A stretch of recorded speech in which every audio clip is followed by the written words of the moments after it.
భారతదేశంలో చదువుకున్నాం, డిగ్రీల్లో మంచి మార్కులు వచ్చినాయి, పీజీ విదేశాల్లో చేస్తే, అమెరికాలో చేస్తే అక్కడ మంచి అవకాశాలు వస్తాయి. చక్కగా చదువుకోండి, వెళ్ళండి అక్కడికి, చదువుకోవడానికి మాత్రమే వెళ్ళండి.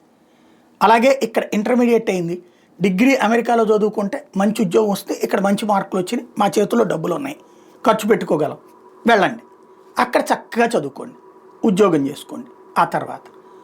అంతే తప్పించి ఇక్కడ లోన్ తీసుకుని మనకి అత్యవసర మార్కులు వచ్చినా అమెరికాకి వెళ్ళిపోతే అక్కడ ఏ పెట్రోల్ బంకులో పనిచేద్దాం, ఏ షాపింగ్ మాల్లో పనిచేద్దాం, ఇక్కడి నుంచి అమెరికాకి వెళ్ళి సెటిల్ అయినటువంటి మనోళ్ళు ఉంటారు, వాళ్ళ వ్యాపారాల్లో ఏదో ఒక దాంట్లో పనిస్తారు. అలాగా నెలకింతని సంపాదించుకోవచ్చు, $2,000 $3,000 సంపాదిస్తే ఇండియన్ కరెన్సీలో 2-3 లక్షలు అవుతాయి. తద్వారా ఇక్కడ అప్పులు తీర్చుకోవచ్చు, ప్లస్ అక్కడ చదువు వేసుకుంటే ఆ పైన మనం అక్కడ సెటిల్ అవ్వచ్చు. ఈ ఆశలు వదిలేసుకోండి, ట్రంప్ ఉన్నంతకాలం అసాధ్యం. ఇప్పుడు చదువుకున్న తర్వాత 2 ఏళ్ల పాటు ఉండడానికి ఇచ్చే అవకాశాన్ని కూడా తీసేయడానికి నిర్ణయించుకున్నారు. టైం ఫిక్స్ చేస్తున్నారు, చదువు ఎన్ని రోజుల్లో పూర్తవ్వాలి, ఎట్లా అవ్వాలి అన్నటువంటిది.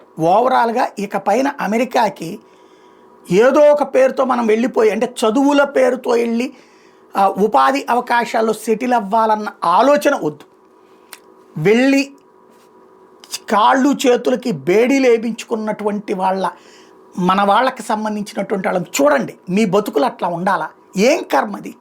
ఏ మర్డర్లు చేసినోడనో, ఏ రేపులు చేసినోడుకో బేడీలు వేసి ఇక్కడ జైలుకి తీసుకెళ్తారు. అక్కడ మన వాళ్ళు చేసిన తప్పేంటి? చదువుకుంటూ వేరే పని చేశారు. మన దేశంలో అట్టయితే ఏ ప్రాబ్లం లేదు కదా, నిషేధం లేదు కదా. వాళ్ళ దేశంలో ఉంది. వాళ్ళ దేశపు చట్టం మనకు తెలియక చేసినటువంటి తప్పుకి అలాంటి దారుణమైనటువంటి అవమానకరమైన శిక్షలు పడ్డం. ఇంకా అట్లాంటి అవమానాలు ఫేస్ చేయాలా? మనం ఆలోచించుకుని మానుకోవడం బెటర్ అక్కడికి.